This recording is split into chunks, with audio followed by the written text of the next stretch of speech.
Assalamualaikum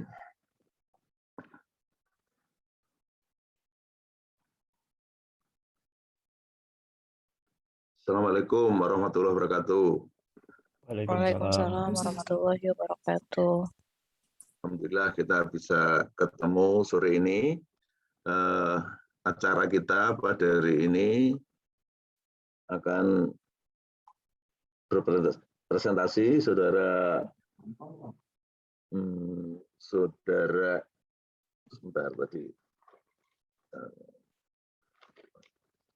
Filosofia dan saudara Henry ya. Karena semuanya pernah presentasi dan bahkan sudah ada yang ujian, maka hari ini pertama saudara menceritakan masukan apa yang sudah diperoleh selama ini. Ya, dari penampilan dulu, kemudian ada yang sudah ujian, jadi pada presentasi ada masukan ya dari saya tentu saja, kemudian juga waktu ujian yang sudah ujian itu tentu ada masukan dari para penguji. Terus kemudian saudara menceritakan perbaikan apa yang sudah saudara lakukan, ya. Lalu apa yang tidak saudara kerjakan, mungkin tentu saja kalau sudah ujian proposal tentu adalah instrumen itu yang disiapkan, biasanya begitu ya, supaya segera bisa melakukan penelitian. Nah, jadi paling tidak yang sudah diperbaiki sesuai dengan saran apa. Saya juga ingin mendengar saran-saran yang muncul ketika ujian, pada waktu ujian, dan yang belum ya ceritakan saran apa yang kemarin kami sampaikan atau perbaikan apa yang sekarang sudah dilakukan. Terus tentu yang belum ujian ya tinggal tolong kami kasih tahu kapan ujiannya itu saja. Oke. Jadi yang pertama kalau nggak saya salah itu saudara Filosofia hari ini ya, yang pertama ya. Nah, ya, untuk saudara Filosofia pembahas utama, nanti yang lain boleh mau dimasukkan. Pembahas utama saya minta saudara ini yang sekandang nih, saudara Trimurti ini dan saudara Nursiwi, betul ya, ini sekandang nih ya. Nah, ya oke. Nanti untuk yang lain nanti boleh ya, nyelok boleh kita diskusi. Kemudian untuk saudara Henry, saya minta saudara Erina dan saudara Fitrianto sebagai pembahas utama. Nah, kalau waktunya masih, tentu kita mengharapkan dari teman-teman yang lain. Oke, kita mulai. Silakan saudara Filosofia. Nah, ini penuh filsafat ini saya kira. Harapannya Pak Agus. Harapannya Prof. Agus. Pak Agus filosofis ini. Nah, silakan. Oke, mohon izin Prof. Share screen. Ya.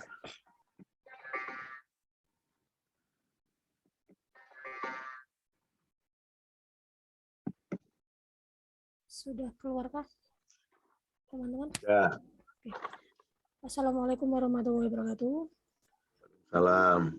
Selamat sore Prof. Ferdi dan teman-teman semuanya. Kali ini saya sedikit akan memaparkan tentang proposal disertasi yang ingin saya miliki Prof. Yang pertama judulnya adalah kemampuan koneksi matematis mahasiswa calon guru sekolah dasar dalam menyelesaikan masalah dengan model lingkungan belajar STEAM. Latar belakangnya, pendidikan merupakan perwujudan dari sarana untuk mengembangkan dan meningkatkan proses pembangunan nasional. Tentunya pendidikan tersebut harus ditunjang dengan sarana dan prasarana yang memadai. Suatu masalah biasanya memuat suatu situasi yang mendorong seseorang untuk menyelesaikannya, tetapi tidak tahu secara langsung apa yang wajib dikerjakan untuk menyelesaikan permasalahan tersebut. Kemampuan koneksi matematis perlu dilatih di kampus. Apabila mahasiswa mampu mengkaitkan ide-ide matematika, maka koneksi matematisnya akan semakin bertambah dalam bertahan lama, sebab karena dapat melihat keterkaitan antara topik dalam matematika dengan konteks selain matematika serta dengan kehidupan sehari-hari. Kemampuan koneksi matematis sangat penting juga dalam proses pembelajaran matematika di jenjang universitas, karena matematika adalah mata kuliah yang saling terkaitnya. Nah, pengetahuan yang telah diperoleh melalui pemahaman akan menjadi dasar dalam pengembangan pengetahuan baru dan menggunakan sebagai penyelesaian baru dalam pemecahan masalah yang tidak biasa. Kemampuan seseorang dalam memecahkan masalah berbeda-beda. Hal ini diketahui dari kenyataan di lapangan berdasarkan pengalaman, pengamatan, dan diskusi peneliti dengan teman sejawat, menunjukkan beberapa mahasiswa mengalami kesulitan karena lupa akan materi sebelumnya, dan beberapa mahasiswa dapat menyelesaikan masalah dengan baik.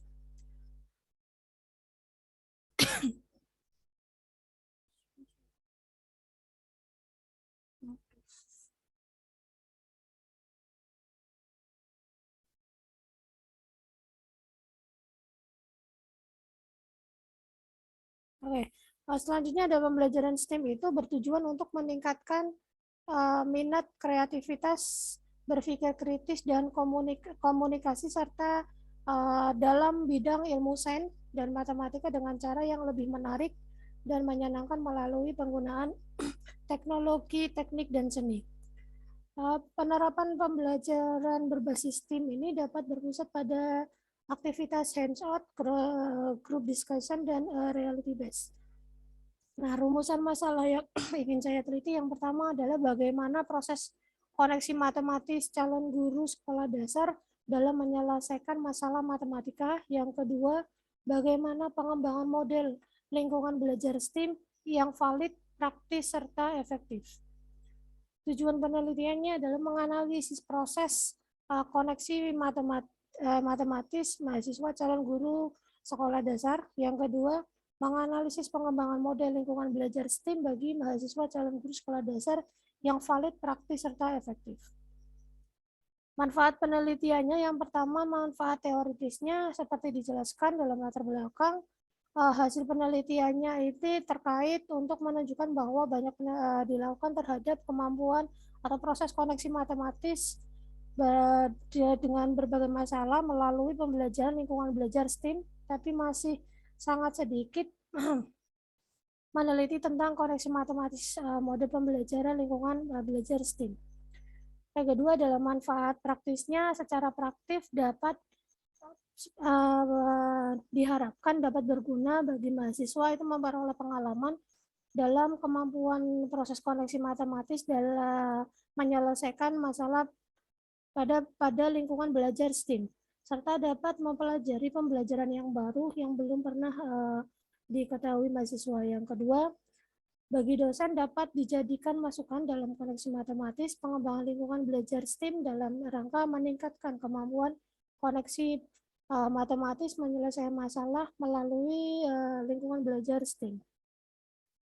Kajian teoritiknya adalah kemampuan koneksi matematis itu menurut Zainuri dan Latifa itu dalam matematika termasuk pula mampu menerapkan atau mengkoneksikan matematik dalam kehidupan sehari-hari dengan budaya atau dengan menyelesaikan masalah pada disiplin ilmu yang lainnya. Menurut Baceber, Nikmah, dan Octaviani, dengan banyak pembelajaran buku-buku matematis dan berlatih memecahkan soal-soal matematika, maka kemampuan koneksi matematis siswanya akan meningkat. Juga Marsikin tahun 2017 dan menurut Romli 2016, Sinegar Surya 2017 itu menekan bahwa kemampuan koneksi matematis bisa membawa peserta didik ke berpikir kreatif dan kontekstual. Penelitian disertai ini yaitu yaitu Trevinger, kerangka kreatif dan juga kerangka berpikir. Nah, Rusmining dan Surya tahun 2017 menurut Zakia Isnarto dan Asih, dalam pembelajaran matematika diperlukan minat seseorang untuk membaca tulisan-tulisan tentang matematik atau literasi matematiknya. Yang terkait koneksi matematis, siswa menurut Timah dan Molo itu menulis bahwa soal matematika dapat dikoneksikan dengan permasalahan matematika dengan rumus-rumus yang sedang dibahas, mengoneksikan permasalahan matematik dengan rumus-rumus yang pernah dibahas, mengoneksikan permasalahan matematika dan matematika atau mata pelajaran atau kuliah yang lainnya, atau mengkoneksikan permasalahan matematika dengan dunia teknologi dalam kehidupan sehari-hari. Penyelesaian masalah matematikanya yaitu masalah merupakan suatu yang harus diselesaikan. Suatu pertanyaan akan menjadi masalah bagi mahasiswa jika pertanyaan tersebut tidak dapat diselesaikan dengan cara yang sudah diketahui mahasiswa.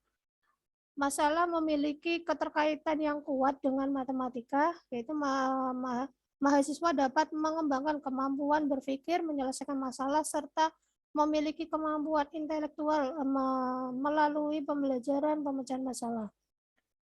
Selanjutnya, masalah matematika berbentuk soal cerita, yaitu soal cerita merupakan salah satu instrumen tes hasil belajar mahasiswa yang berisi kumpulan pernyataan untuk mengetahui berhasil atau tidaknya mahasiswa dalam belajar. Beberapa peneliti menyebutkan bahwa banyak yang merasa kesulitan dalam menyelesaikan soal cerita. Kondisi ini menunjukkan bahwa soal cerita merupakan masalah tersebut.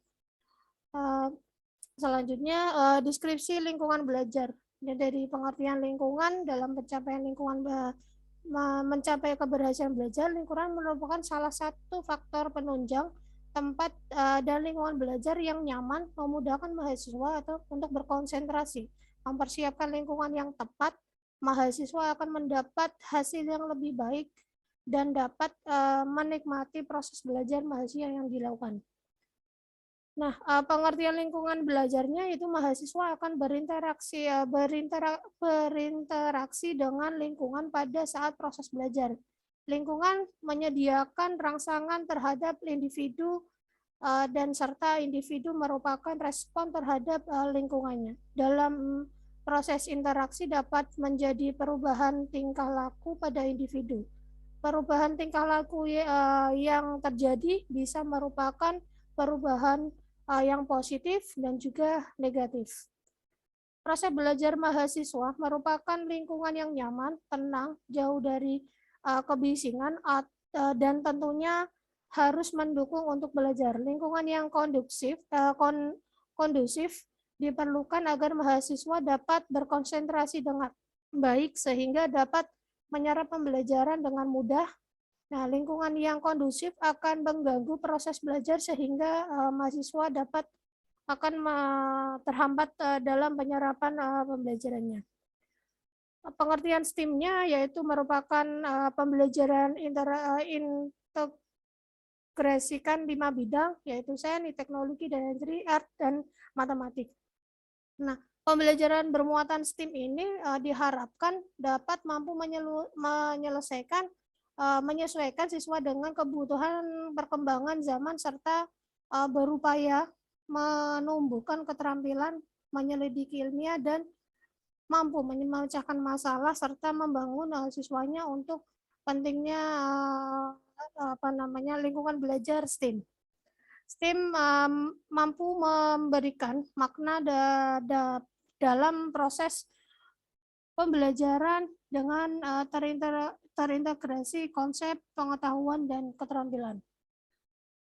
Selanjutnya ada analisis data kualitatifnya. Analisis data kualitatifnya ini merupakan gabungan antara proses ahli yang menekuni penelitian dengan pendekatan kualitatif. Creswell dan 2014, Mills dan Herbermann dan Tracy Mullen dan Mayrin tahun 2014 mengungkapkan bahwa aktivitas dalam analisis data penelitian kualitatif dilakukan secara interaktif dan bergabung secara terus-menerus sampai tuntas sehingga datanya lengkap. Ukuran kelengkapan data ditandai dengan tidak diperolehnya lagi data atau informasi baru yang sesuai. Aktivitas analisis data yang dilakukan peneliti yaitu reduksi data, penyajian data, dan interpretasi data serta penarikan kesimpulan dan verifikasi. Demikian Prof yang baru dapat saya sampaikan. Sekian. Wassalamualaikum warahmatullahi wabarakatuh.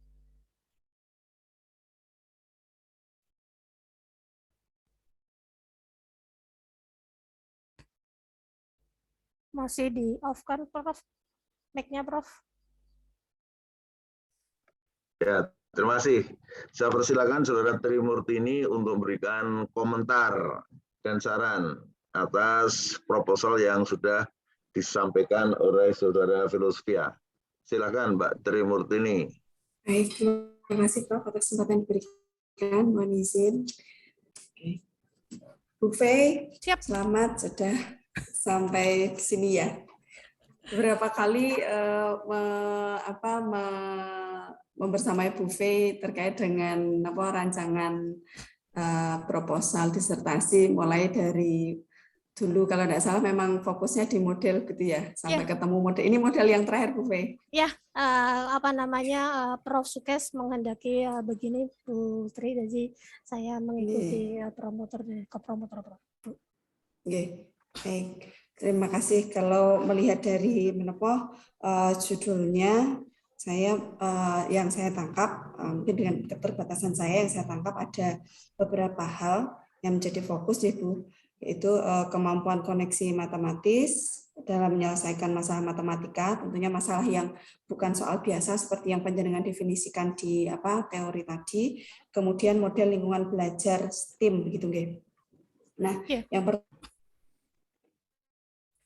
matematis sendiri Bu, kalau ini mahasiswa calon guru SD dan jika dikaitkan dengan harapannya apakah nanti melalui model lingkungan belajar STEAM ini koneksi matematisnya akan meningkat, itu yang saya tangkap. Jadi awalnya mungkin panjenengan akan melihat bagaimana koneksi matematis, kemampuan proses kalau tidak salah, mohon maaf. Jadi di rumusan masalah pertama bukan kemampuan koneksi matematis tapi proses koneksi matematis. Mohon nanti dikonfirmasi perbedaannya apa antara kemampuan koneksi matematis dengan proses, apakah memang itu yang dirumuskan di masalah yang pertama. Kemudian kalau melihat dari koneksi matematis sendiri, setelah mengetahui bagaimana, kalau tadi pertama saya ambil yang perumusan masalah pertama, proses koneksi matematis tadi, bagaimana proses koneksi matematis mahasiswa PGSD dalam menyelesaikan soal tertentu yang panjenengan kategorikan sebagai soal yang nanti memang bisa menguak bagaimana koneksi matematis mahasiswa PGSD. Kemudian keterkaitan antara pemilihan model lingkungan belajar STEAM sendiri Bu. Kalau dari definisi yang panjenengan sampaikan tadi bahwa koneksi matematis tadi masih sebatas pada topik matematika dikaitkan dengan konteks selain matematika dan kehidupan sehari-hari. Nah, apakah selain matematika ini memang panjenengan mengambil science, teknologi, engineering, and art, dalam artian untuk mahasiswa PGSD ini masih cukup relevan, karena kalau yang sains, teknologi mungkin masih, tetapi yang engineering mungkin hemat saya kurang banyak bisa dikontekskan dengan terkait dengan engineering kalau konteks materi matematika yang ada di PGSD. Itu menurut saya, tapi mungkin nanti Bu Fe bisa menunjukkan keterkaitannya bagaimana. Kemudian yang kedua adalah yang akan dikembangkan kalau tidak salah adalah model lingkungan belajar, bukan model pembelajaran ya Bu Fe. Model lingkungan belajar ya Bu Fe. Model lingkungan belajarnya, tapi bagaimana STEAM-nya Bu? Baik, model lingkungan belajar. Kalau saya melihat dari definisi panjenengan, dari lingkungan belajar tersebut masih terkesan lingkungan belajar physically, dalam artian pembelajarannya itu masih luring. Apakah memang itu yang nantinya akan dilaksanakan atau akan dikembangkan, atau panjenengan mau mengarah ke daring atau mungkin kombinasi di antara keduanya. Kemudian mungkin yang ketiga terkait dengan metode, metodenya panjenengan masih mengarah ke kualitatif saja. Kalau saya melihat di sini untuk pengembangan berarti nanti di rumusan masalah kedua perlu ditambahkan tentang teori tentang metode penelitian untuk yang pengembangannya. Maten menurut saya. Mohon maaf atas kurang lebihnya. Atur nuwun, Prof. Terima kasih Mbak Tri Kurtini. Sekarang coba di Saudara V itu Siap. kan memberi tanggapan. Ya, silakan. Oke. Yang pertama untuk proses atau kemampuan ya Bu.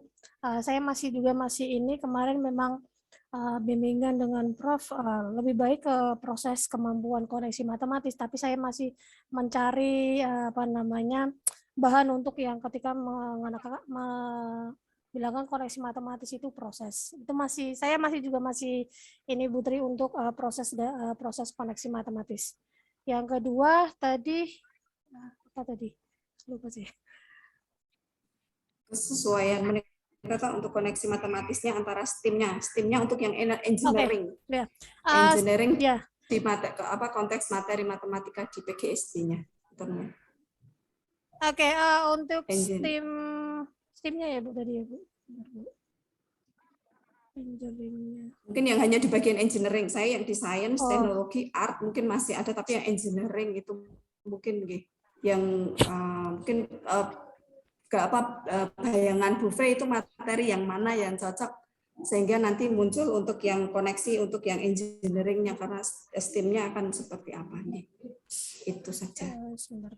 Saya jawab yang ke ini dulu. Kalau yang engineering saya juga masih mencari Bu Tri ya, jadi memang kemarin memang ada beberapa materi yang saya mengaitkan STEM itu, materi apa yang pas untuk di PGSD itu saya masih mencari Putri, jadi masih banyak ininya, masih banyak ini perbaikannya masih kemarin juga banyak Prof Kartono, Prof Sukes dan Pak Masrukan juga banyak yang harus diperbaiki gitu Putri untuk yang STEM-nya itu Putri. Oke. Nanti paling mungkin lebih cocoknya di konsep dasar ya, atau konsep dasar atau konsep lanjut mata kuliah di 2 semester itu ya kelihatannya kalau yang di pembelajaran kan agak sulit untuk mengaitkan dengan itu di konsep dasar Bu Putri. Terima kasih Putri. Ada lagi tadi? Udah ya? Ada lagi. Oke, saya tanya dulu. Ya, Bu. Saudara P. Promotor saudara siapa? Prof Kartono. Jadi gini Prof. Jadi yang promotor siapa? Promotornya saya Prof Kartono, Prof. Oh, bukan Prof Kes. Bukan, maksudnya saya bimbingannya ke Prof Kes kemarin, Prof. Gimana? Bimbingan maksudnya ada masukannya dari Prof Kes, ada masukan itu. Prof Kartono saya belum bimbingan lagi, Prof. Gitu. Oke. Pertanyaan saya adalah promotor resminya siapa? Prof Kartono, Prof. Prof Kartono. Halo. Ya. Iya, Prof Kartono, Prof. Co-promotornya siapa? Co-promotor. Kan 2 orang. Co-promotornya Prof Sukes, Prof. Sama Pak Mas. Oh, Prof Sukes. Oh, bertiga itu trio yang jadi anunya Prof Kartono, lalu Prof Sukes dan Pak Masrukan ya. Iya. Oh, oke. Ya gitu. Tapi itu saya ini dulu, tapi saya persilakan dulu Mbak Nur Siwi, ini juga sekandang ini ya. Iya. Ya, nanti kalau sampai di kampus silakan berkelahi ya. Nah, sini silakan Mbak Nur Siwi memberi komentar dan ulasan. Malah nanti bagus itu ya di kampus juga diskusi itu ya. Nah, diskusi. Tapi akhirnya manut pada promotor ya. Tapi di dunia ilmiah, saudara tetap punya ruang untuk bisa berbeda dengan promotor itu ya. Nah, jadi ini supaya nanti karena promotor kan juga tidak ahli semuanya itu ya. Nah, apalagi di UNES itu kan kadang-kadang pembagian merata saja. Ya kadang-kadang tidak terlalu diperhatikan temanya itu ya. Jadi nanti kalau ada masukan lain dari teman itu mungkin lebih jos itu, bisa ngomong-ngomong bebas itu ya. Apalagi sama-sama pengalaman menjadi dosen PGSD itu ya. Jadi nanti saya kira Mbak V, Mbak Trimurtini, Mbak Nur Siwi itu kompak ya, saling mendukung, saling ini untuk bisa lebih maju lagi. Oke, monggo Mbak Nur Siwi komen dan sarannya, silakan. Terima kasih Prof Hardi atas waktunya. Mohon izin memberi komentar ya Bu V. Bu Sylvie, Eh, silakan. saya sependapat dengan Putri tadi yang proses koneksi matematis memang kiranya mungkin perlu dari teori mana yang untuk menyingkap itu. Jadi bisa ditemukan apakah proses kemampuan koneksi atau proses koneksi matematis, bisa dilihat dari situ. Ya, terima kasih. Kemudian yang kedua, saya agak membaca tadi yang tujuan penelitian yang kedua, menganalisis pengembangan. Saya agak bingung, biasanya kan mengembangkan ya, kalau menganalisis pengembangan model lingkungan belajar itu yang seperti apa. Saya masih, tapi kok valid, praktis, dan efektif gitu. Tapi di metodenya juga kualitatif. Nah ini kan jadi tanda tanya buat saya. Ini gimana arahnya, mau kemana gitu. Terus kira-kira kalau saya baru tahu ada model lingkungan belajar, setahu saya model pembelajaran, kalau lingkungan belajar yang lingkungan belajar. Kiranya lingkungan belajar atau model lingkungan belajar yang seperti apa nanti yang akan dikembangkan. Itu saja, Prof. Oke, terima kasih. Saya jawab yang pertama. Tujuannya jelas itu, untuk jadi dokter itu ya. Gimana aja. Nah, saya persilakan Mbak V untuk memberi tanggapan atas komentar dari koleganya di BGC. Silakan. Oke, terima kasih Bu Siwi, koreksinya memang beberapa yang ini untuk yang tujuannya atau ininya memang saya pengennya sih pengen pengembangan lingkungan belajarnya itu Bu Siwi. Terus untuk lingkungan belajar saya kemarin juga ini baru kemarin yang di Prof Ratu itu ada pengembangan model lingkungan belajar PMRI. Nah itu saya masih belajar tentang itu Bu Siwi. Jadi saya masih banyak belajar tentang model pengembangan lingkungan belajar itu Bu Siwi.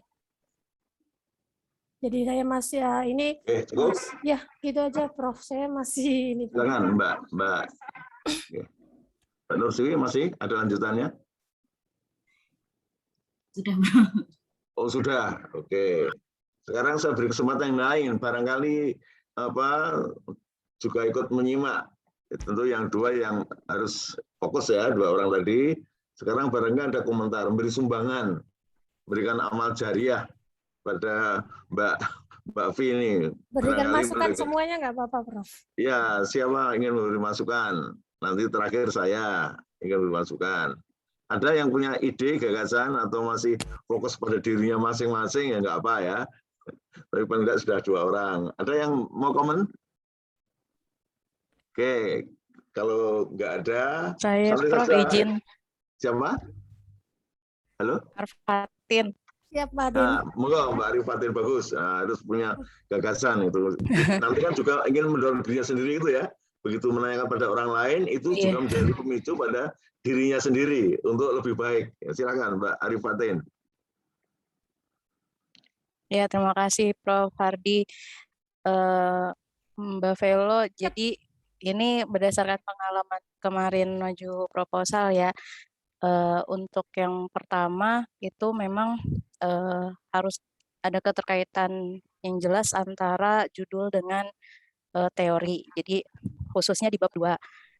Untuk yang tadi saya perhatikan di bab 2 yang disampaikan Mbak Velo itu masih belum terlalu khusus gitu. Misalnya ketika membahas tentang koneksi matematis itu masih campur aduk teori yang digunakan. Itu yang pertama.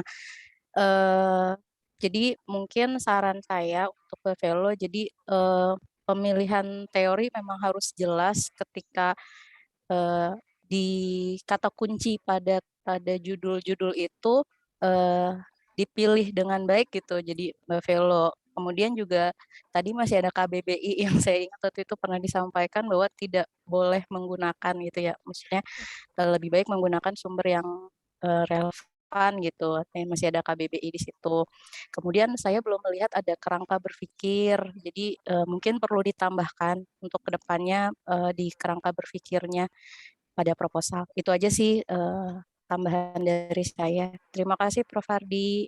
Terima Masih kasih. bagus, sarannya bagus. Mau komen enggak ini Mbak Vi? Mau komentar? Tidak, Prof. Sudah. Terima kasih Mbak Atin untuk sarannya. Nanti saya perbaiki dengan baik, Mbak Ya, Atin. sarannya bagus ini. Mudah-mudahan nanti Mbak Arfatin juga menjalankan sarannya pada orang lain ya.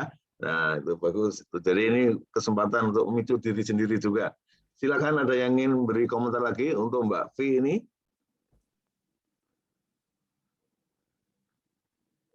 Oke, kalau tidak ada saya komen ya. Saya juga ini karena ada perubahan nampaknya itu ya judulnya ya. Ya nanti konsultasi dengan Prof. Kes, konsultasi dengan Pak Kartono bisa berubah-ubah itu ya. Nah, jadi sebelum nanti saudara itu konsultasi dengan promotor, pembimbing, saudara mematapkan diri dulu, itu ya. Kalau perlu diskusi dengan teman-teman. Jadi mematapkan diri. Sebab kalau tidak bisa jadi loh promotor malah jadi terombang-ambing loh ya. Nah, jadi harus sudah punya ide yang mantap baru apa ini. Kalau tidak, saudara bisa terombang-ambing gitu ya. Nah, kadang-kadang termasuk saya loh ya, promotor kadang-kadang mikirnya kan tidak fokus ya apa enggak? Bimbing banyak ya apa enggak? Nah, bisa jadi lupa, bisa ini kadang-kadang maaf loh ya, kadang-kadang idenya mendadak. Nah, kadang-kadang ide mendadak itu sok baik, sok tidak itu ya. Nah, jadi saya anjurkan ini saudara V itu meditasi dulu ya, memantapkan temanya dulu, dimantapkan di dalam diri sendiri, teori-teorinya dimantapkan, baru nanti kalau sudah, nah diskusi dengan teman dulu mungkin lebih enak itu ya. Jangan langsung ke promotor, barangkali itu ada teman-teman senasib penanggungan itu Mbak Nur Siwi dan Mbak Trimurtini ya, kalau perlu buat kelompok belajar, nah diskusi itu ya, dimantapkan, itu pertama. Kedua ini untuk semua ya, semua, walaupun ini saya menyampaikan tidak terlalu ilmiah, tapi ingat ya, namanya PowerPoint. Jadi kalau kita presentasi dengan PowerPoint itu artinya apa?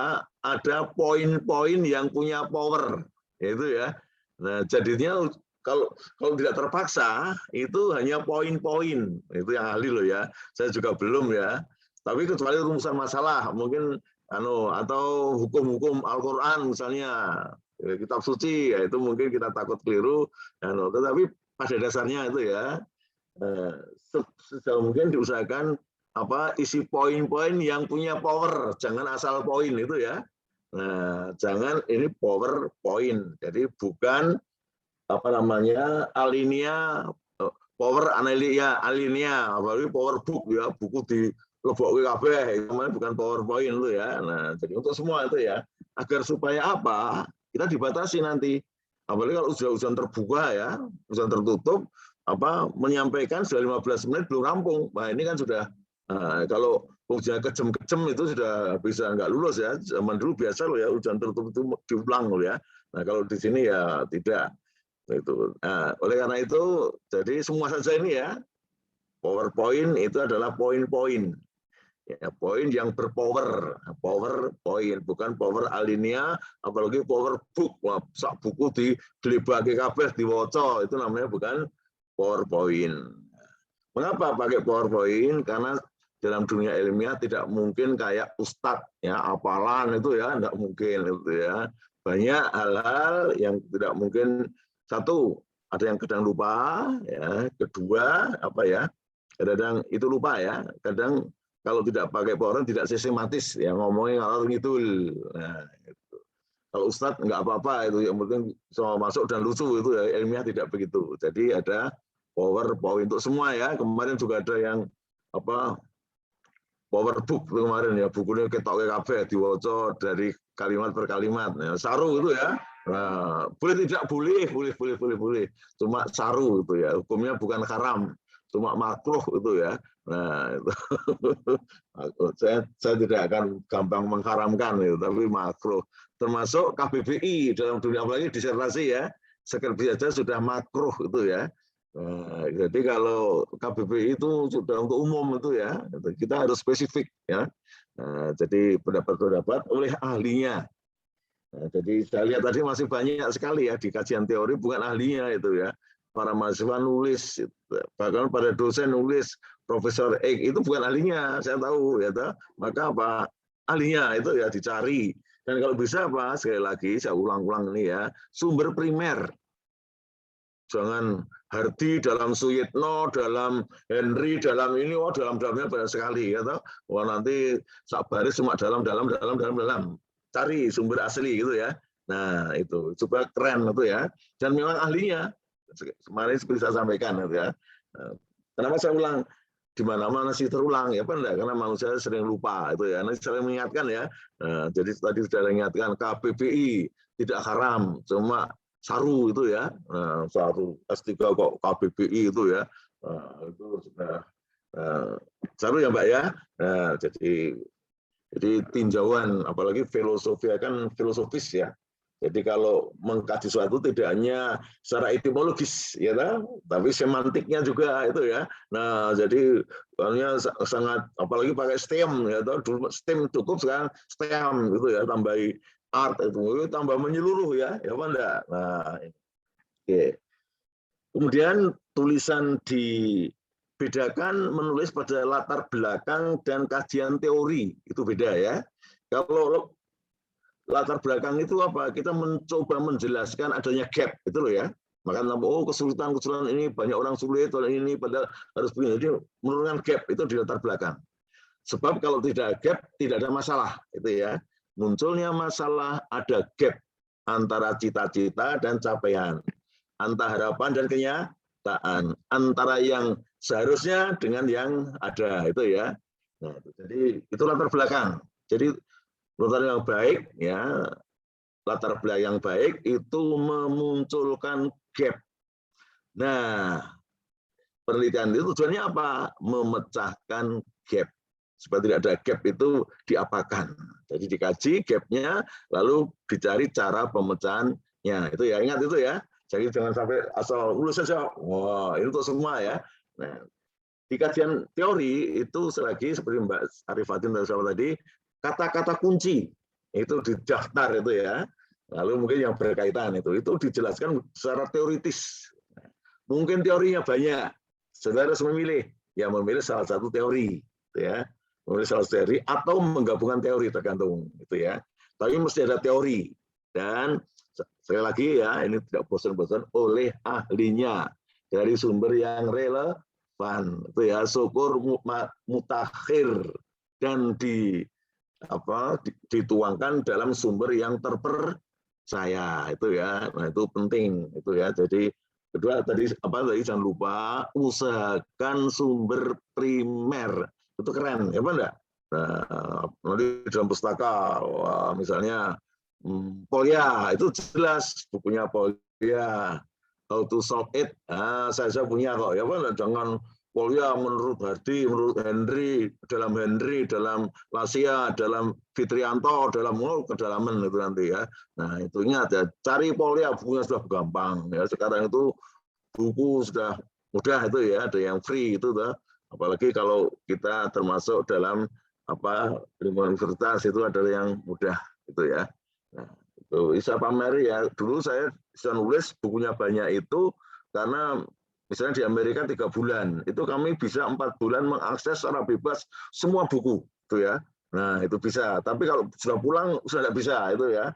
Sekarang sudah bebas itu ya, sudah sangat bebas. Jadi mencari buku yang berkualitas, sumber kualitas itu sangat mudah sekarang ya, beda dengan zaman dahulu. Kemudian setiap kata kunci harus itu ya. Nah sumber primer. Saya kira itu ya. Ini saya mengulang saja Mbak P ya. Jadi anjuran saya utama adalah supaya saudara tidak terombang-ambing, ingat namanya promotor juga manusia biasa ya, karena saat disambi-sambi lupa kalau dulu menyarankan gini, sekarang menyarankan gini, dan juga mungkin juga namanya manusia seperti saya itu kadang tidak konsisten ya apa enggak. Nah maka kita berdiri teguh itu ya, seperti kita berbuat sendiri, promotor itu harus memberi arah, gitu. Jangan sampai kita menggantungkan pada promotor itu ya. Nah, memang kalau di sini kita mungkin nggak enak ya, di Jepang mungkin juga enak, tapi kalau di Eropa, seperti saya katakan kemarin ya, ingat Russell itu kan ahli matematika, itu disalahkan sama yang dibimbing kok, Betul. Tapi nggak apa-apa, memang sudah teman juga. Jadi satu kantor, tapi juga bimbingannya ada perbedaan, memang perbedaan aliran ya antara Russell dengan itu muridnya itu sampai selesai ditepuk. Anda tidak paham dengan saya, yang nggak marah dan lulus dengan baik itu ya. Nah itu di dunia barat ya. Nah, di dunia barat dan filsafat, nah, orang filsafat itu lebih cair untuk berbeda pandangan dan selalu berbeda pandangan. Apalagi ini filosofi ya, berani berbeda pendapat dengan promotor ya kan ya. Namanya filosofi ya, orang filsafat itu berani berbeda, asal tetap santun itu ya. Nah, jangan asal manut itu ya. Nah, jadi kalau manut terus nanti jadi saya lihat judulnya aja belum ya, belum mantap banget loh ya. Sudah berubah itu belum mantap, coba dipermantap. Fokusnya apa? Itu penting itu ya. Kalau saya itu ya fokusnya apa? Jangan sampai tanpa fokus gitu ya. Nah, oke. Saya kira cukup menunggu ya. V ya, silakan dan semua lancar. Lebih baik pahit dulu ya toh. Lalu manis kemudian daripada awalnya enak-enak tapi ternyata di kemudian hari malah sulit. Nah, saya doakan semua lulus dengan cepat. Oke. Sekarang saya persilakan saudara ya sudah cukup ya Mbak V ya. Oke, sekarang saya persilakan Mas Henry, coba ceritakan waktu ujian ya, saran-saran waktu ujian, lalu perubahan apa yang saudara lakukan. Setelah itu apa yang akan dikerjakan sampai di mana itu ya. Nanti barangkali ada saran-saran dari teman-teman dan dari saya, mudah-mudahan saya juga bisa muncul gagasan itu. Saya persilakan Saudara Henry Suryo Bintoro. Baik Prof, terima kasih.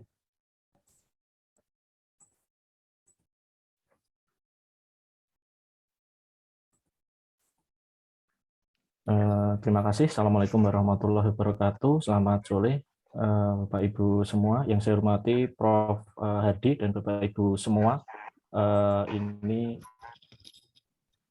saya menyampaikan beberapa perubahan gitu ya. Jadi ini judul terakhir saya, yaitu proses berpikir spasial ditinjau dari gaya kognitif mahasiswa dalam menyelesaikan soal geometri dalam pembelajaran berbasis mobile modul dengan promotor Prof. Sukis, kemudian Pak Mulyono dan Pak Walid, kemudian pengujinya kemarin yaitu ketua pengujinya Prof. Kartono dan anggota penguji atau penguji utamanya yaitu Prof. Isti. Kemudian dalam proposal kemarin ini ada perubahan judul yang semula adalah proses berpikir spasial dalam menyelesaikan masalah geometri ditinjau dari gaya kognitif mahasiswa dalam pembelajaran berbasis mobile modul. Jadi ini yang saya biru di sebelah kiri adalah ditinjaunya itu proses berpikirnya atau menyelesaikan masalah. Maka ini karena yang ditinjaunya adalah proses berpikirnya, maka ditinjaunya saya letakkan menjadi di atas, jadi langsung ke proses berpikir spasial ditinjau dari gaya kognitif. Jadi yang ditinjau dari gaya kognitif adalah proses berpikir spasial, tetapi fokus utamanya tetap ke proses berpikir spasial. Kemudian menyelesaikan soal geometri atau masalah, karena beberapa yang saya kaji utamanya ke soal, maka bukan masalah geometri, tetapi ke soal geometri. Ini ke judul, tetapi fokus-fokusnya tetap menggunakan variabel-variabel ini. Kemudian rumusan masalahnya yang awalnya itu ada 7, jadi kemarin juga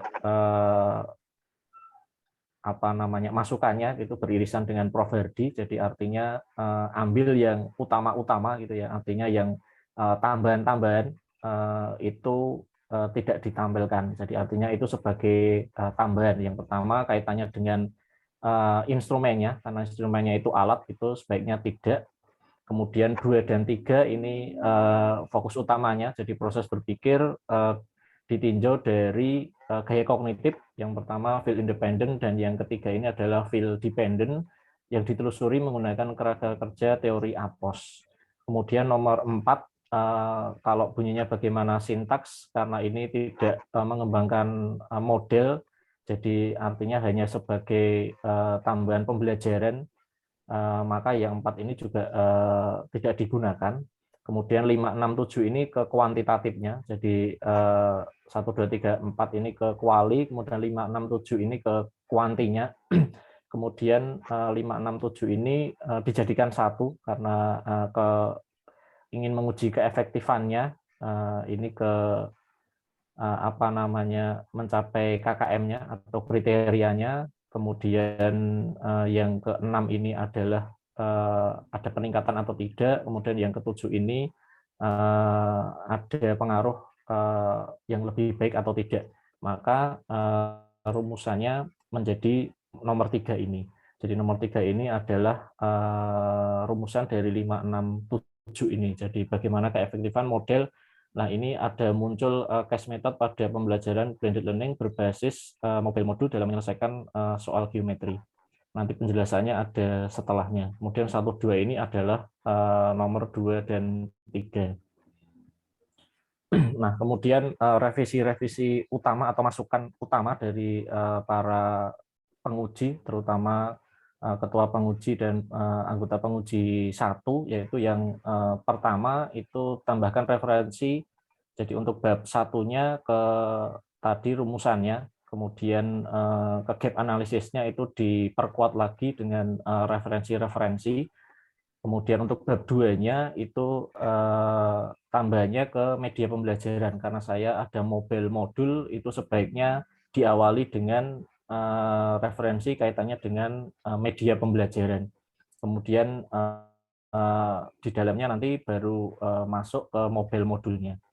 Karena mobile modul itu nanti saya tulis itu berdasarkan dari hasil di penelusuran gitu ya, penelusuran dari proses berpikir spasial dilihat dari gaya kognitifnya.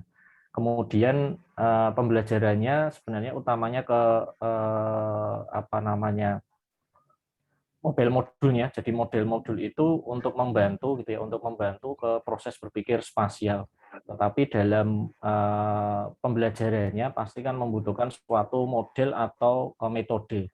Jadi kemudian saya menambahkan model pembelajaran itu yang sesuai dengan kurikulum perguruan tinggi. Jadi salah satunya case method. Jadi artinya kemarin kalau Prof. Sukes sebenarnya apa namanya, untuk promotor tidak terlalu ke model pembelajarannya, tetapi saya sendiri karena kalau pembelajaran itu membutuhkan model pembelajaran, kalau Prof. Sukes sebenarnya cukup ke mobile modul, tetapi untuk mengajarkan nanti membutuhkan perangkat pembelajaran gitu ya, cara belajarnya. Kemudian kemarin saya menambahnya blended learning, kemudian dari penguji blended learning adalah teknik saja, jadi tekniknya secara campuran, jadi daring dan luring, tetapi diarahkan memilih model pembelajaran, tetapi yang sesuai atau sesuai di kurikulum perguruan tinggi. Jadi ada beberapa referensi terkait dengan model pembelajaran. Kemudian saya memilih case method ini yang masih saya tambahkan nanti di dalam referensi. Kemudian referensi terkait dengan materi geometri ruang ini sama dengan Prof. Hadi untuk masukannya, jadi materinya nanti perlu dimasukkan.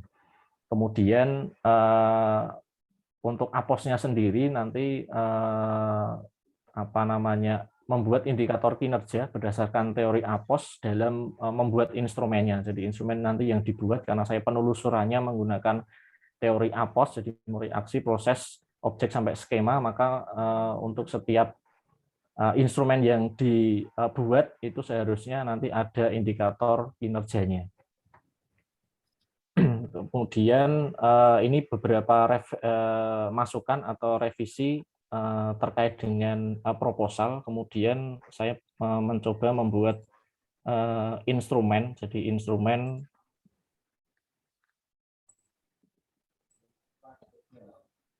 Jadi instrumen yang sudah saya buat kaitannya dengan tadi dengan judul proses berpikir spasial. Jadi di sini ada soal-soal yang terkait, ini yang pertama adalah instrumen tes. Jadi tes ke 5 indikator kemampuan spasial.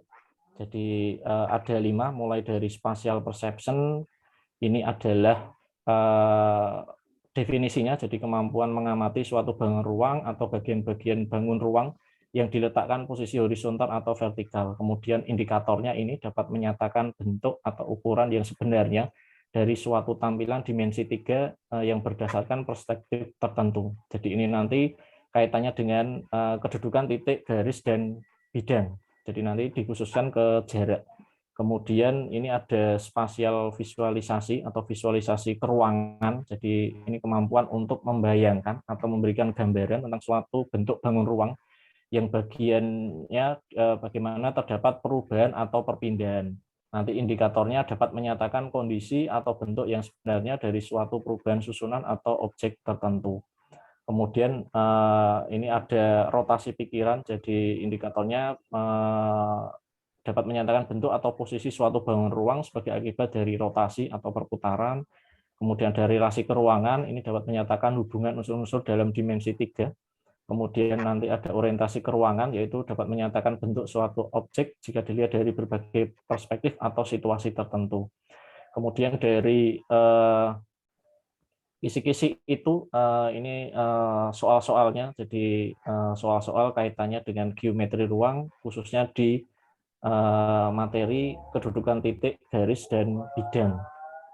Jadi ada soal itu, kemudian ini adalah kunci jawabannya, kemudian saya lebih menekankan ke ini adalah kunci jawabannya ke aposnya gitu ya. Jadi artinya dari pekerjaan tadi nanti harus didefinisikan, ini saya mencoba mendefinisikan indikator dalam nanti menelusuri proses berpikir spasialnya, dimulai dari aksi nanti berarti mahasiswa dapat mengidentifikasi bentuk kotaknya, jadi artinya dia nanti dapat mengidentifikasi bentuk kotak yang diberikan berbagai macam bentuk gitu ya, atau masalah tadi, kemudian bisa mengidentifikasi bentuk-bentuknya, kemudian karena nanti endingnya ke jarak, kemudian dapat mengidentifikasi jarak gitu ya, jadi jarak titik ke titik, titik garis, kemudian sampai ke bidang. Jadi apa nanti endingnya, nanti jarak bidang ke bidang itu seperti apa, jarak garis ke bidang itu yang seperti apa gitu ya, itu nanti ke endingnya itu. Kemudian di tahap proses nanti mahasiswa dapat yang pertama itu memisalkan, jadi karena ada beberapa persoalan tadi, maka dia harus bisa memisalkan semua sisinya. Setelah bisa memisalkan, nanti dia harus mampu mensketsa, jadi mensketsa bangun ruang yang diminta. Kemudian nanti harus bisa menghubungkan garis, jadi kalau menentukan jarak berarti harus tahu garis mana yang merupakan jaraknya. Kemudian ini adalah mengingat kembalinya. Kemudian ada tahapan menguraikan dan membongkar pengetahuan sebelumnya terkait dengan jarak, ini nanti ke dienkapsulasinya. Kemudian objeknya itu sampai mahasiswa dapat menetapkan jaraknya, jadi jarak yang diminta, dan skemanya yaitu mencari hubungannya, jadi menetapkan jarak tetapi dengan menghubungkan dari keempat hal tadi, aksi, proses, objek, dan skema yang lain yang dikaitkan dengan penentuan jarak tadi. Itu indikator kinerja dari aposnya. Kemudian yang kedua adalah instrumen GEFT, jadi Group Embedded Figure Test, ini untuk menentukan jenis gaya kognitif.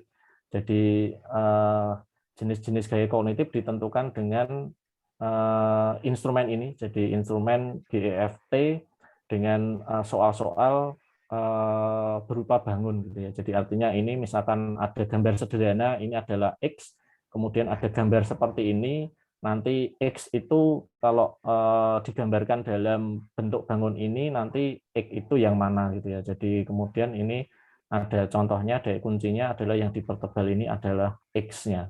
Kemudian sama kalau Y-nya bentuknya seperti ini, kalau diberikan gambar seperti ini, nanti disuruh menebalkan bentuk gambar seperti ini, nanti yang merupakan Y-nya. Jadi artinya bentuknya sama, hanya perbandingannya nanti yang berbeda-beda. Jadi bisa sama, bisa berbeda. Kemudian setelah ada contohnya itu, kemudian ini jawabannya. Kemudian ada 3 sesi yang harus dikerjakan anak gitu ya, mulai dari gambar yang sederhana. Jadi nanti ada B gitu ya, B itu nanti ada gambar-gambar sederhananya. Jadi ada A, B, C, D dan seterusnya. Kemudian dari sesi pertama ini gambar-gambarnya yang sederhana-sederhana, disuruh menebalkan dengan bentuk sederhana dari huruf-hurufnya ini. Kemudian sesi kedua masih sama, tetapi gambarnya lebih kompleks lagi. Jadi disuruh mencari bentuk-bentuk, misalkan G tadi seperti apa, nanti harus disuruh menggambar di sini. Dan seterusnya sampai sesi ketiga itu yang paling rumit gitu ya. Jadi artinya disuruh mencari bentuk-bentuk seperti tadi, tetapi gambarnya nanti lebih rumit lagi. Ini untuk tes GFT-nya, kemudian ini bentuk-bentuk sederhananya tadi, mulai A sampai H tadi. Jadi A itu adalah bentuknya seperti ini, nanti disuruh mencari di beberapa soal tadi. Kemudian ini adalah kunci jawabannya. Nah, kemudian yang terakhir pedoman wawancara. Jadi pedoman wawancaranya nanti didasarkan dari APOS-nya sendiri, kemudian ada indikator kinerjanya tadi, kemudian ke butir wawancaranya. Jadi bayangan saya nanti ini adalah pedoman wawancara semi terstruktur, artinya nanti butir wawancaranya nanti mungkin akan berkembang mengikuti dari jawaban mahasiswa. Jadi artinya ini adalah pertanyaan-pertanyaan pokoknya nanti mungkin akan berkembang mengikuti dari jawaban dari mahasiswa. Jadi kemarin sudah melakukan studi awal gitu ya. Jadi artinya dilakukan seperti itu secara teknis. Jadi memberikan pertanyaan-pertanyaan, kemudian nanti pertanyaannya akan berkembang menyesuaikan dengan jawaban dari mahasiswa. Jadi ini mulai dari aksi, ini memberikan pertanyaan-pertanyaan sesuai dengan tahapnya aksi, kemudian indikator kinerjanya apa, kemudian baru membuat butir wawancaranya. Jadi misalkan aksi nanti apa yang kamu lakukan pertama kali ketika diberikan soal, kemudian informasi apa yang diperoleh, nanti anak atau mahasiswa nanti menjelaskan. Jadi nanti akan berkembang lagi apabila nanti dibutuhkan pemahaman dari siswa terkait dengan, jadi pertanyaan ini nanti disesuaikan dengan jawaban anak tadi di instrumen tesnya tadi. Jadi artinya tes tadi diberikan ke anak, kemudian di cross check dengan wawancara ini. Jadi artinya wawancara ini digunakan untuk meng-cross check dari hasil tes tadi. Kemudian ini ada beberapa sampai ke proses, kemudian objek, sampai terakhir ke skema, yaitu anak nanti dapat setelah saudara memperkirakan jarak terpendeknya, maka nanti mahasiswa nanti harus paham terkait dengan konsep jarak terpendeknya. Jadi ini instrumen yang saya buat ke kualitatifnya. Jadi artinya ke kualitatifnya, kuantitatifnya belum sampai ke sana. Jadi ini ke kualitatifnya, karena secara mix method yang awal itu kualinya dulu, kemudian baru kuantinya. Kurang lebih seperti itu, Prof. Hardy dan teman-teman. Monggo bisa dikomentari. Terima kasih. Ya, terima kasih, Mas Henry. Saya persilahkan Saudara Erina untuk memberi komentar, saran, atau apa saja. Ini sama-sama sudah berpengalaman masuk ujian ya. Jadi tentu melalui tahap-tahap yang sama ini ya. Silakan Mbak Erina. Terima kasih Prof waktunya. Untuk komentarnya udah bagus banget Prof. Progresnya sudah luar biasa Prof, Pak Henry, dan memang beliau teman untuk sharing proposal disertasi saya juga Prof. Ya. Jadi itu aja komentarnya Prof. Terima kasih. Ya. Komentar yang aman, nyaman itu ya. Atau belum mencermati ya. Oke. Baik, sekarang Saudara Trianto, silakan Mas. Ini kan sudah juga pernah bertempur ya. Nah, mungkin bisa memberikan saran, komen dan sebagainya. Silakan, Mas Fitrianto. Oke, baik Prof. Ini sudah cukup banyak ya Pak Hendy ini.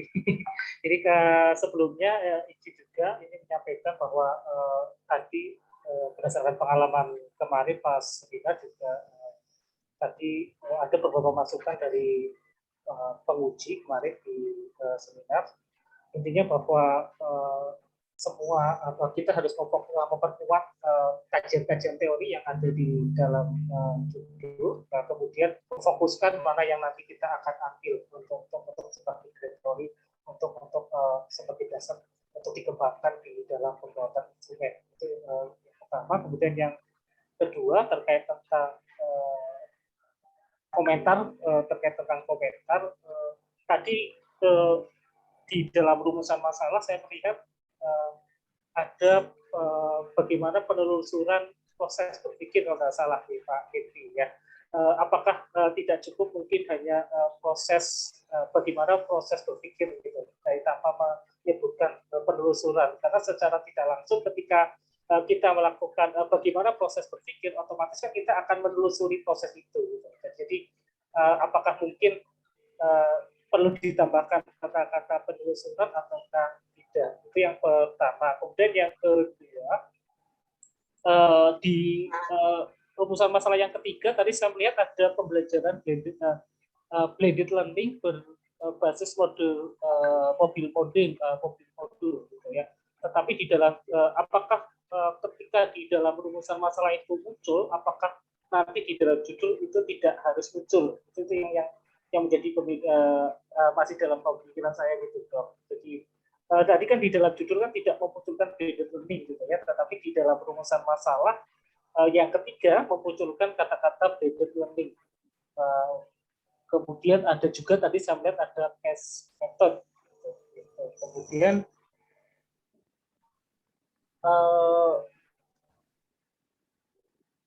terkait tentang keefektifan tadi Pak Hendy, ini kan yang ketiga terkait tentang keefektifan, apakah nanti ketika di dalam proses kuantitatifnya juga akan melihat membedakan dari faktor kognitifnya, tadi kan ada independen dan independen gitu. Apakah secara langsung secara total kognitif ataukah hanya apakah akan dilihat dari faktor file dependent dan file independent juga.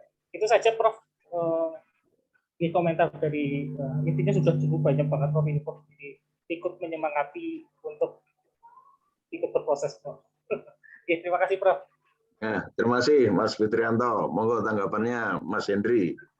Jadi Prof, terima kasih. Terima kasih Pak Bu Erina dan Pak Fitri ya. Kemudian saya ingin menanggapi ke Pak Fitri kaitannya dengan teori. Tadi memang betul Pak Fitri, karena beberapa referensi nanti perlu saya tambahkan juga, memang itu yang mungkin paling banyak dalam masukan kemarin kaitannya dengan referensi terhadap fokus-fokus penelitian yang saya kaji. Kemudian yang nomor 1 dan 2 gitu ya. Jadi ini ya memang tujuan saya memang menelusuri gitu ya. Jadi bagaimana hasil penelusuran proses berpikir spasial dalam menyelesaikan masalah geometri ditinjau dari gaya kognitif feel dependent yang ditelusuri menggunakan kerangka kerja teori APOS. Jadi mungkin di sini ada yang atas ada penelusuran, di sini juga ada penelusuran gitu ya. Jadi kalau tidak efektif ya nanti akan saya kaji lagi, mungkin saya hilangkan Pak Fitri karena memang tujuannya sebenarnya hanya ingin untuk penekanannya, jadi nanti ke penelusuran dari proses berpikir spasial. Tetapi kalau ini saya lihat juga atas ada penelusuran, di bawah ditelusuri lagi, nanti mungkin sebaiknya juga akan saya pertimbangkan lagi untuk saya kaji lagi apakah itu bermanfaat atau malah ngambiah-ngambiah gitu ya, nanti bahasanya Prof. Hardy. Jadi artinya menjadi maknanya sebenarnya sama apabila disingkat maupun tidak disingkat, tetapi kalau disingkat itu maknanya sudah sama, saya kira nanti bisa saya singkat. Nah, kemudian untuk yang nomor 3 ini memang di dalam judul, jadi artinya penekanan saya, jadi artinya dalam hal pembelajarannya nanti ke mobile modul. Maka dalam judul memang saya tidak memasukkan ke model dan tekniknya gitu ya. Jadi artinya hanya mobile modul. Mobile modul itu dirancang nanti berdasarkan hasil penelusuran dari nomor 1 dan 2. Kemarin juga tidak ada komentar gitu ya Pak Fitri dari para penguji kaitannya dengan judul itu.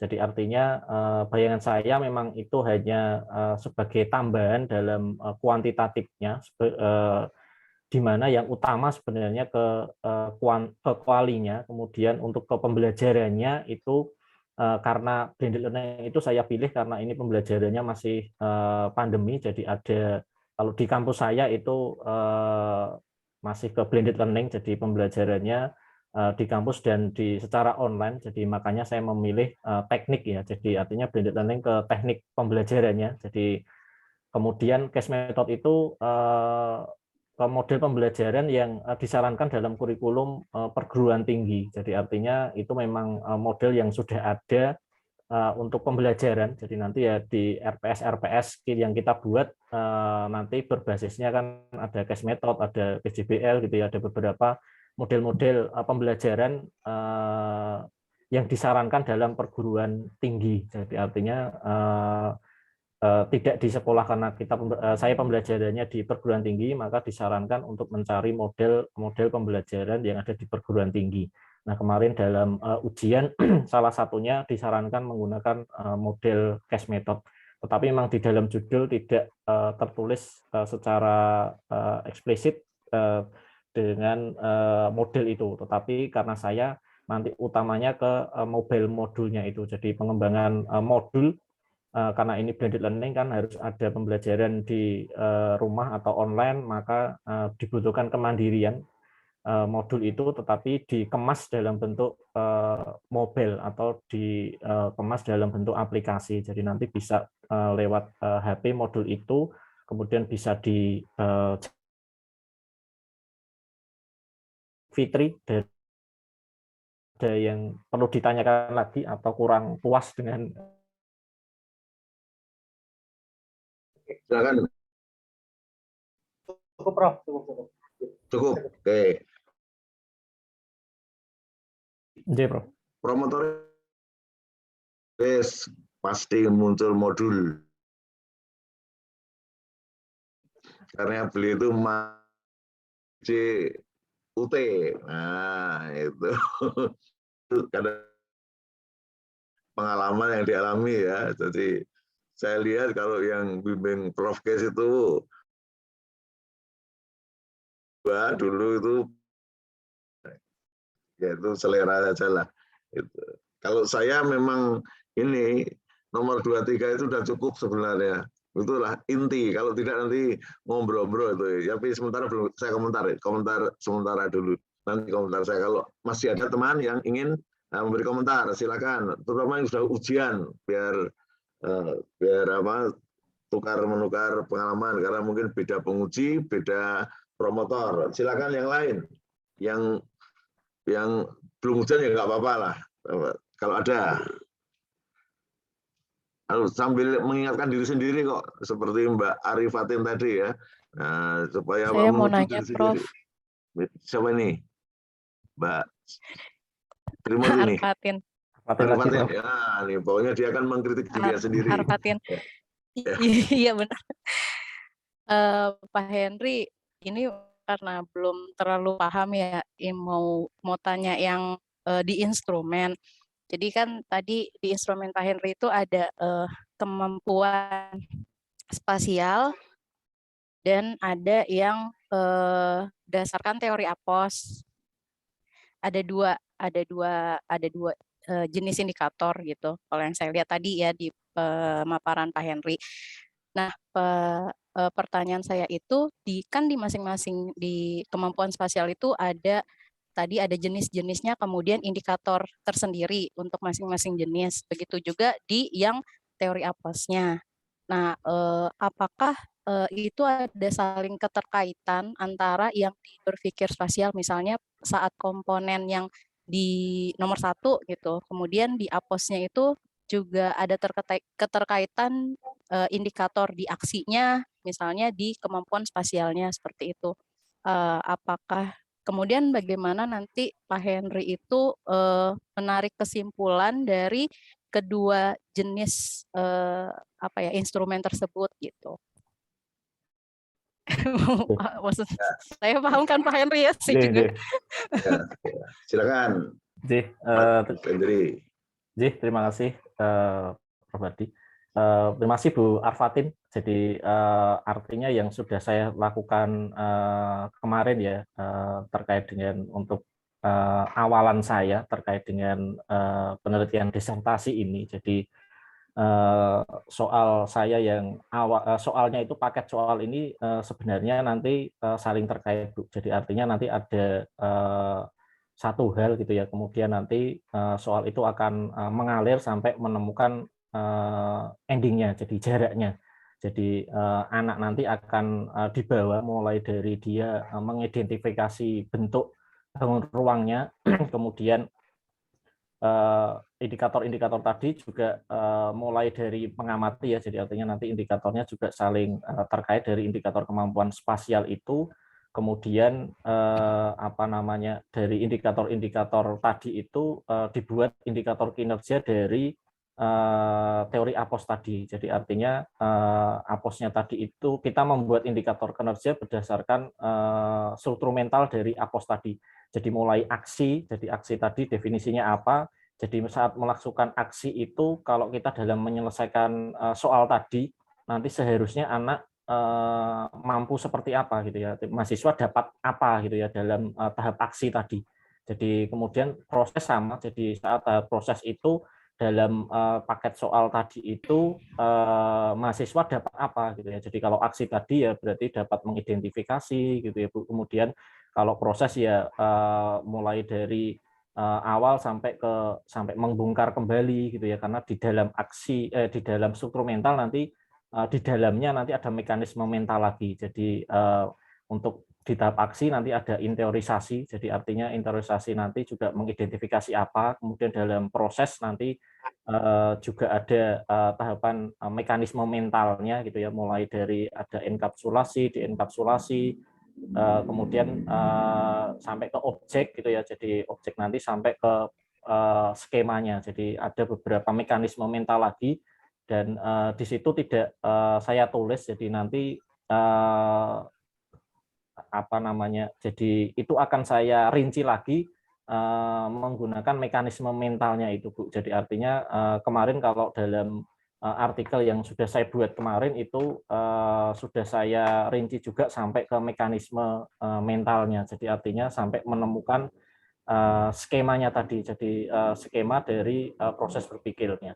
Nah, kemudian proses berpikir yang sudah saya lakukan gitu ya. Jadi yang sudah saya terbitkan di jurnal kemarin itu adalah dari kelima indikator kemampuan spasial itu harus dicapai anak, kemudian ada elemen berpikir spasialnya. Jadi nanti dalam berpikir spasial itu kalau secara definisinya atau elemen berpikirnya nanti ada 3. Jadi artinya ada mulai dari pemahaman konsep, kemudian representasi, kemudian sampai ke proses penalarannya. Jadi itu elemen berpikir spasial.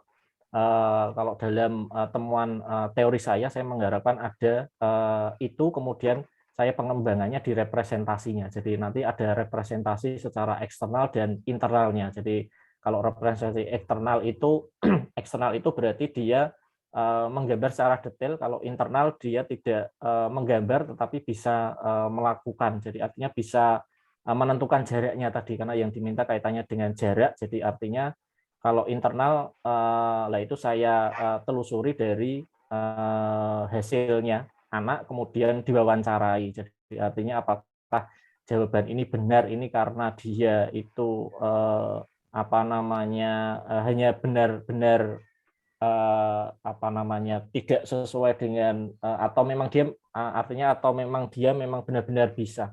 Nah itu ditelusurinya secara mendalam melalui think aloud tadi dengan wawancara tadi.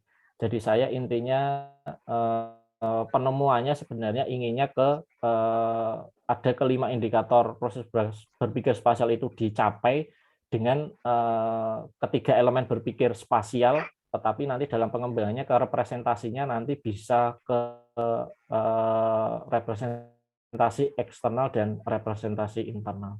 Seperti itu Bu, kurang lebihnya, Bu Arfatin. Iya Pak Henry, ini karena yang dikerjain Pak Henry itu udah banyak banget kan, saya sampai bingung mau nguraikannya gitu loh Pak.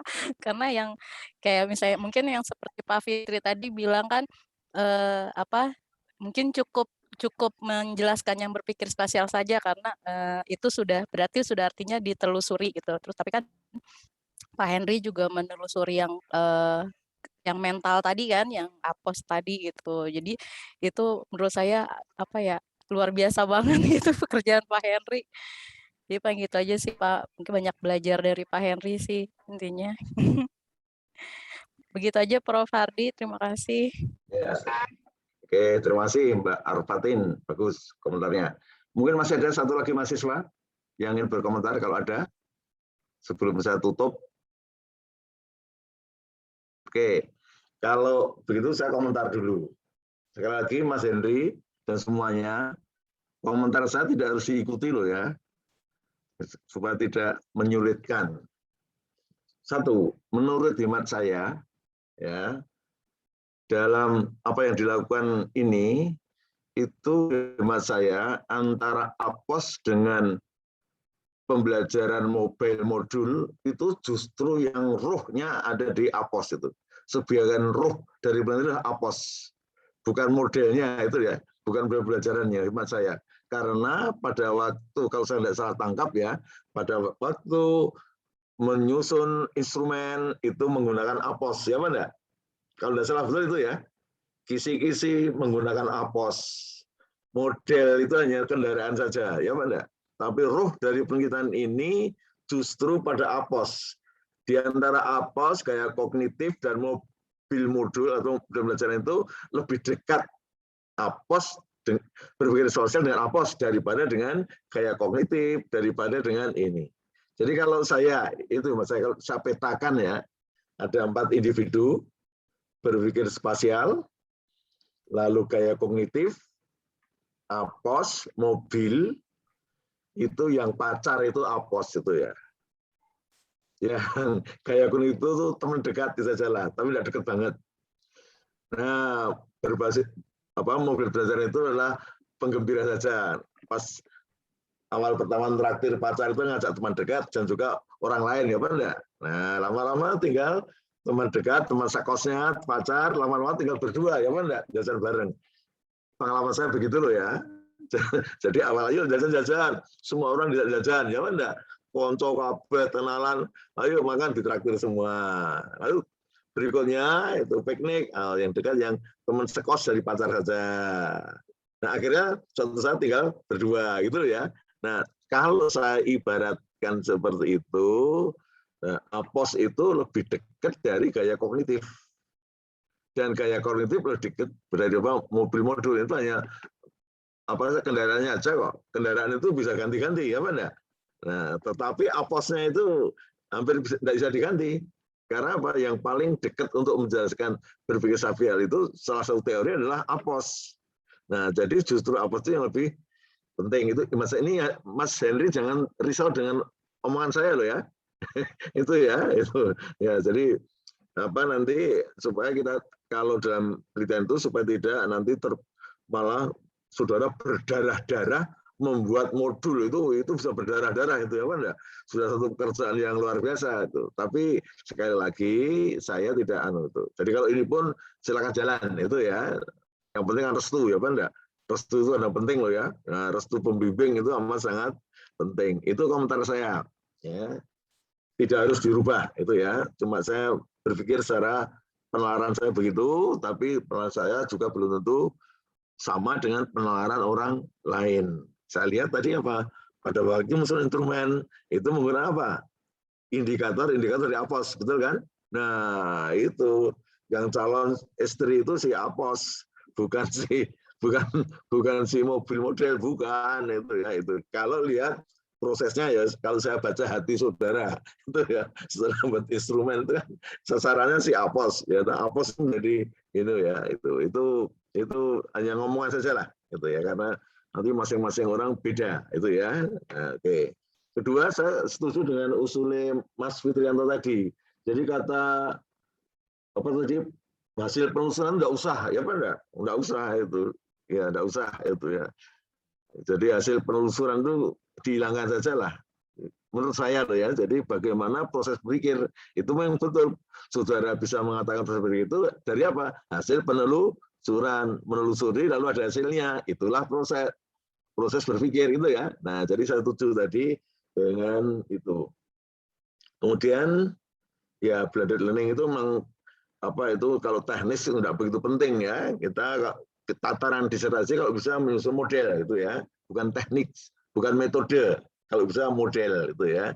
Model tarafnya lebih tinggi. Syukur pendekatan kalau pembelajaran itu, atau strategi itu tingkatnya lebih anu lagi. Tapi kalau teknik, metode saya kira apa itu tidak terlalu anu ya, sebab itu bisa di Kemudian lupa tadi ya. Udah. Coba saya lihat ini kesalahan, bukan kesalahan ya. Coba lihat kunci jawaban untuk soal-soal tadi. Kunci jawaban untuk soal tadi. Yang apa tadi? Yang ada kisi-kisi, lalu ada soal, lalu ada kunci jawaban yang atas, yang sebelumnya ini. Stop. Nah, stop. Ini bukan salah menghitung, tapi salah filosofis itu ya. Itu kalau zaman kuno dulu, ini coba lihat ini ya. Akar 25 itu berapa? Kalau operasi penarian akar kuadrat, akar 25 berapa? Plus minus, Bro. Boros. Nah, ini ya, S3 enggak boleh loh ya. Akar 25, saya tanya loh ya. Akar 25 berapa? 5. Definisinya adalah akar kuadrat dari bilangan tidak negatif, itu ya. Nah, mesti positif itu ya, atau 0 itu ya. Itu definisi loh di analisa real ya. Nah, kapan plus minus? Ya kalau Y kuadrat sama dengan 25, Y-nya bisa 5, Y-nya bisa negatif 5. Bedakan loh ya. Munculnya plus minus itu karena berasal dari persamaan.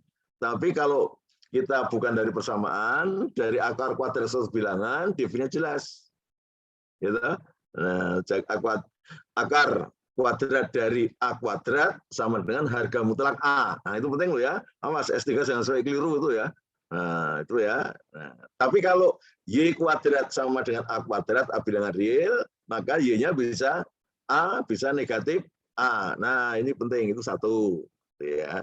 Sekarang saya tanya, akar 25 berapa? 5 kan, menurut definisi ya. Akar 25 itu kan akar 5 kuadrat, ya Pak enggak?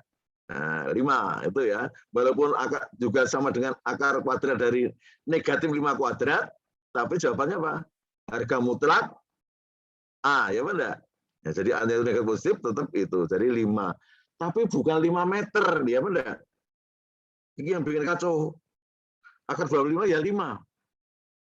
Bukan 25 meter. Kan tidak konsekuen. 25 besok terus 5 kilogram kadang-kadang. Wah, itu keliru ya. Nah, ini ya kalau yang masih ingat yang saya ajar prolin, dalam matematika, penerapan matematik itu ada dunia nyata, ada dunia model. Pada waktu di dunia model, kita tidak kenal satuan. Nah, satuan itu muncul pada jawaban terakhir. Jadi jawaban model itu tanpa satuan setelah dikembalikan pada masalah dunia nyata baru. Nah, oleh karena itu di atas harus dikatakan, misalkan panjangnya sisi ini Y sentimeter, maka dihitung Y tanpa satuan. Tapi terakhir jadi panjangnya Y sentimeter sama dengan 5 Y meter sama dengan 5 meter. Jadi itu ya, ini kesalahan zaman dulu yang di Surabaya sudah disalahkan ini, ya oleh Prof Sujadi itu ya. Jadi Kalau saya sudah belajar dari model ya, menyusun model matematika. Dunia nyata itu pakai satuan. Tapi setelah diabstraksikan itu dunia model. Model matematika. Model matematika itu tanpa satuan. Tetapi sesudah dikembalikan untuk menjawab persoalan dunia nyata, baru muncullah itu. Oleh karena itu sebetulnya, sekarang ditekankan modeling, ya apa enggak? Jadi sekarang itu ditekan benar ya belajar matematika dengan modeling ya. Karena model itu penting. Nah, model itu dunia model, dunia abstrak tanpa satuan. Tetapi di dunia nyata harus ada satuan. Jadi apa ya? Aduh, ini saya nyarinya sulit. Tapi di buku saya kalau di programmer itu ada apa namanya? Ada skema. Saya ngutip dari lupa itu. Tapi banyak. Waktu saya masih ngajar S3 itu yang apa itu? Modeling itu ada macam-macam pemodelan, tapi intinya sama. Ada dunia nyata, ada dunia model. Nah, ada skemanya itu ya. Jadi persoalan nyata, soal cerita itu pakai satuan. Kemudian diabstraksikan, ya, diabstraksikan menjadi dunia model, misalnya persamaan, pertidaksamaan, apa model matematika dan sebagainya. Itu sudah tanpa satuan. Lalu dikerjain. Misalnya operasi dan manipulasi, maka diperoleh jawaban model itu tanpa satuan. Y55 itu jawaban model. Lalu diterjemahkan, Y tadi siapa toh? Nah, oleh karena itu menjawab soal yang baik, misalkan panjang ini adalah Y meter. Nah, yang dihitung Y-nya 5. Tapi pada zaman akhir dikatakan jadi panjangnya 5 meter itu loh ya. Nah, jadi ini namanya apa? Campur aduk di dunia apa? Dunia nyata dengan di dunia makhluk halus campur ya, medeni nanti ya, apa enggak? Nah, jadi ini jadi pakai akar-akar itu masih bicara di dunia abstrak ya, di dunia model, maka tanpa satuan. Ini banyak kesalahan itu ya. Bukan kesalahan tapi kesalahan komunikasi matematik sebenarnya. Ini bagian dari komunikasi matematik. Akar 25 ya 5, bukan 5 meter. Kok ujuk-ujuk nguntur meter ya, apa enggak? Aneh, benar siapa ya, apa enggak? Sementara punya bulur sih mungkin 5 kilogram, ya, apa enggak? Nah, di tempat velo mungkin 5 butir. Nah, itu ya kan jadi aneh. Ya, jadi operasi bilangan itu tanpa satuan, maka hasilnya juga tanpa satuan. Ini hanya masalah komunikasi ya, bukan masalah pemahaman konsep, tapi komunikasi matematika yang tidak boleh terjadi untuk dokter ya, tidak boleh terjadi untuk dokter. Nah, saudara, semua saya anjurkan untuk membaca modeling itu ya. Nah, pada tatapan matematika. Nah, saya beri contoh di buku program linear saya sudah ada itu. Nah, penjelasannya. Tapi waktu saya ngajar tiga, saya beri 3 model itu ya. Bagaimana menyelesaikan masalah dunia nyata itu dengan model. Ada abstraksi, ada idealisasi, ada intensi dan sebagainya. Sehingga apa? Nah, itulah kelebihan matematika. Punya model ya, model matematika. Model matematika itu apa? Ungkapan masalah yang dinyatakan dengan simbol-simbol matematika. Di situ sudah tidak bersinggungan dengan dunia nyata. X per Y sama dengan 5. Itu dunia model ya. Di dunia nyata apa? Bisa X itu mewakili banyaknya kerbau. Y mewakili banyaknya sapi. Nah, nanti kalau jawab X-nya 5 ya 5 ekor kerbau, kalau ya sapi ya 7 ekor sapi. Tapi itu nanti di jawaban. Nah, jadi jawaban seperti ini itu tidak tampak adanya dunia model dan dunia nyata, ini campur aduk itu ya. Nah, jin dengan manusia campur aduk, wah itu bahaya itu ya. Nah, jadi satu soal cerita dunia nyata, lalu membuat pemisalan, menentukan variabel, lalu sudah tanpa satuan, lalu dilakukan operasi dan manipulasi persamaan rupa-rupa, akhirnya menurut jawaban. Itu jawaban model tanpa satuan. Terakhir, sudah jawab model, dijawab, dikonfirmasikan dengan persoalan nyata. Tadi X itu apa? Kerbau. Ya, ekor kerbau. Itu dalam soal programnya sering terjadi loh ya. Kok kebalik? Karena lupa tidak jelaskan waktu mengerjakan pertama. X itu apa? Y itu apa? Muncul 5 dan 7. Nah, sapi dan itu soalnya soal korban itu ya, sapi dan kambing. Jawabannya itu karena tidak dicermati kebalik, mestinya sapinya 10, kambingnya 20, kebalik jawabnya 20 sapi, 10 kambing. Nah, karena nggak kuat beli itu, ya Pak enggak? Karena harga beda. Oleh karena itu di awal itu harus sudah dijelaskan. Misalkan panjang diagonal bidang ini Y, panjang diagonal ruang X. Nah, meter, panjang diagonal alas Y meter. Makanya itu cuma X, Y tanpa satuan. Lalu terakhir, jadi panjang diagonal ruang sama dengan akar 50. Panjang diagonal alas sama dengan 5 meter. Jadi yang 5 meter itu panjang diagonalnya, bukan Y-nya. Jelas ya? Nah, saya yakin besok masih ada yang salah itu. Karena manusia tempat lupa ya. Nah, itu. Saya kira cukup itu saja Mas Hendri ya. Saya kira kemajuan sudah bagus ya, tapi masih perlu itu. Jadi jangan sampai salah komunikasi ya untuk S3 loh ya.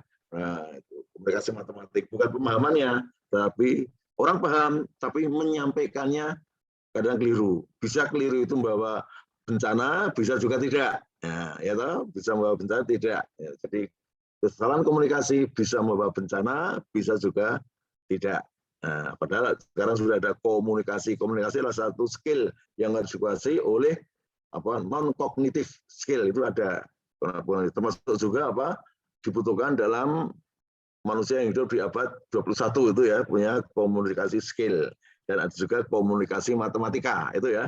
Nah, komunikasi matematik. Saya kira komentar saya itu saja. Nah, nanti kembalikan saja kepada promotor ya. Ini saran saya bisa dipakai, bisa tidak itu ya, dipikirkan saja itu ya. Nah, saya tidak berpretensi pendapat saya mesti benar itu ya. Nah, itu kita harus pragmatis juga itu ya. Tapi saya menyampaikan yang saya pahami begitu supaya komunikasinya juga baik. Kemarin ada disampaikan di rapat itu, mungkin pernah saya sampaikan ya. Pak Iwan itu menyampaikan banyak mahasiswa S2 itu memahami alas segitiga itu salah. Alas segitiga itu yang terletak di bawah. Ya, tidak harus di bawah, di kepala. Kepala itu tidak harus di atas, ya Pak enggak?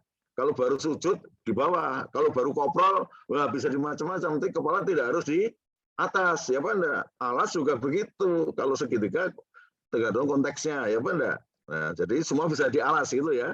Nah, kalau segitiga ini mereng-mereng, tidak ada yang di bawah. Kalau gitu segitiga itu tidak punya alas. Itu karena terjemahan dari bahasa asing pakai alas, lalu ke alas itu nengisor. Nah, itu lalu jadi salah konsep, ya Pak enggak? Itu S2 loh. Kata Pak Iwan di rapat loh ya, di rapat itu. Jadi kan banyak menjumpai ya. Kalau saya banyak menjumpai itu apa? Barisan, bilangan. Itu S2 banyak salah itu, bahkan sudah komprehensif. Kenapa? Nggak baca definisi barisan bilangan. Barisan bilangan itu kuncinya fungsi itu ya. Nah, bukan bilangan yang diatur dengan wah itu SD betul 100, tapi untuk mahasiswa 0 gitu ya. Baca Bartel itu ya. Nah, oleh karena itu kita selalu membaca definisi oleh ahlinya. Jangan pakai buku sekolah itu ya. Nah, bahkan buku perguruan tinggi pun ingat Somseris itu konsepnya rendah itu ya. Pakai buku yang misalnya definisi limit ya pakai bukunya misalnya Bartel, jangan pakai bukunya Somseris itu ya. Somseris untuk orang teknik gitu ya. Nah, sudah orang teknik kan yang penting ketemu ya Pak enggak? Nah, tapi prosesnya tidak matematis. Tidak terlalu matematis, disiplin matematis itu. Seperti contoh kemarin itu ya, Pi itu kalau orang matematika ya 3,14 tidak pernah berhenti ya Pak enggak. Tapi orang non matematik ya dibulatkan ya Pak enggak. Nah, tapi ikut kerja orang matematik tidak rampung-rampung. Memotong 2 pi meter saja sudah tidak bisa ya Pak enggak? Tidak bisa orang matematik, negara rampung-rampung ya Pak enggak? Nah, tapi orang IPA, orang teknik, orang usah repot-repot 22/7 selesai ya Pak enggak? Nah, tapi ini kita bicara di matematika, maka komunikasi matematika harus dipertajam, diperkuat dan sebagainya. Saya kira gitu ya. Nah, minggu depan siapa yang tampil, saya anjurkan yang sudah maju aja ya, Mas Henry ya. Nah, ya yang sudah maju siap menjadi komentator atau pembahas utama itu ya. Kasih masukan yang bagus sambil untuk memacu diri sendiri itu ya, bisa ngeritik, bisa ngelakoni itu ya kalau bisa gitu. Oke, saya kira Prof, cukup. izin menyampaikan Prof, hari ini itu pertemuan 16. Sudah terakhir. Ya, Prof. Nah, ya sudah doakan aja lulus ya. Semuanya lulus. Saya juga asik loh. Ini seneng itu ya, tambah ilmu, tambah macam-macam itu. Tapi ya beberapa sudah nambah bagus. Yang lain mungkin masih harus menata lebih baik lagi. Ingat, yang pertama bagus belum tentu loh kalau nanti seenaknya ya apa enggak. Nah, yang pertama terseok-seok berarti nanti reading ya. Nah, saya baru setelah nulis pengalaman saya itu apa? I'm not racer but I'm first. Nah, saya buat pembalap tapi saya di depan.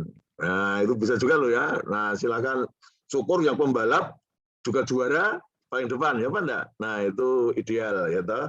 Tapi ingat di awal ini semua masih punya tantangan. Yang masih agak jauh enggak usah pesimis.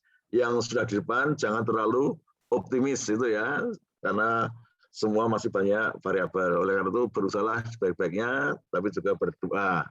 Minta restu orang tua dan juga anak istri atau suami anak itu ya. Karena yang di belakang juga akan membantu pada kita di luar yang bisa kita nalar kadang-kadang. Baik, mudah-mudahan semoga saudara semua cepat lulus dan saya masih hidup menyaksikan saudara semua lulus, ikut senang saja lah. Oh ini mantan anak asuh saya, ya, masih pada sukses semua, amin. Sampai langsung ya, barakallah, sampai ketemu lagi. Assalamualaikum warahmatullahi wabarakatuh. Waalaikumsalam warahmatullahi wabarakatuh. Terima kasih Prof. Sehat-sehat selalu. Amin. Mohon izin untuk out.